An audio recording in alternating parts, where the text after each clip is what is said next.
Hello and welcome, I'm Rupert Vandervelde. When out on a photo walk, it's very easy to become so absorbed in what we're doing that we neglect to fully explore the possibilities behind each potential shot. So when we decide we see something that might make a potential picture, the overriding objective is to capture the scene before it disappears, whether that's a set of circumstances, the changing light, or something else. This being the case, it takes a quick thinker to decide what is the best vantage point to capture the scene. But if we have the time, we can try a few different and more unusual viewpoints and decide which is our favourite before then deciding on the composition and framing. This also applies to a scene that at first you might think is a bit dull or has no value or interest. But by exploring all the possible viewpoints, you might be surprised to find that it can be transformed into something far more engaging. Let's take a look at some examples where exploring and playing around with the viewpoint has resulted in images that look more interesting than the scene first suggested.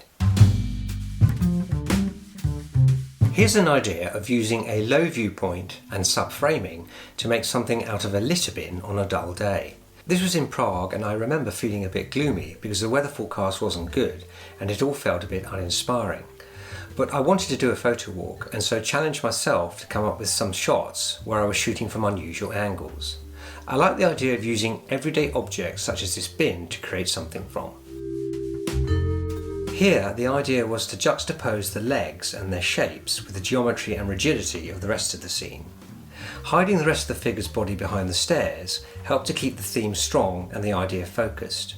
Push yourself to explore the creative possibilities behind things you see on the streets and in the urban environment that you might not give a second thought to.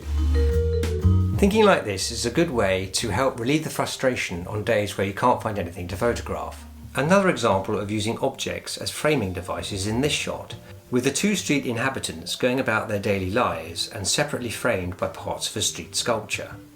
If a scene doesn't work well enough on its own, then looking for ways to reframe it can sometimes be the answer. Just a quick reminder here to check out my book Fine Art Street Photography. In it you'll find tons of tips and tricks on how to turn the urban environment into dramatic street pictures. The link is in the description to the video below. Also, I'm now taking on new students again for my one-to-one Zoom-style tutorial sessions, during which I'll review your portfolio, discuss your vision, offer guidance and advice, suggest projects, and recommend areas of study and inspiration. The main objective will be to enhance your skills and further your creative ambitions as a photographer. The link is in the description to the video below.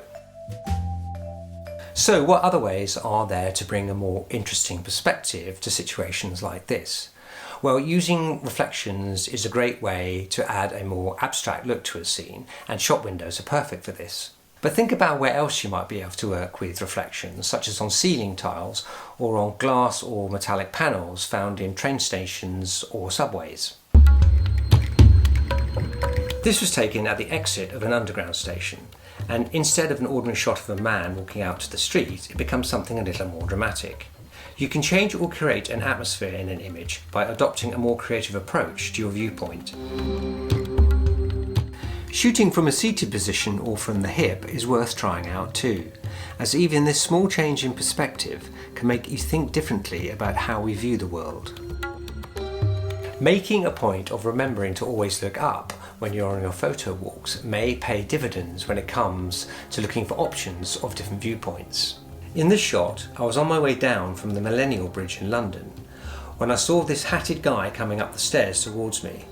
It was obvious he was going to cross the bridge, and as I looked up I saw the possibility of capturing him through the open parts of the bridge with the sky behind him.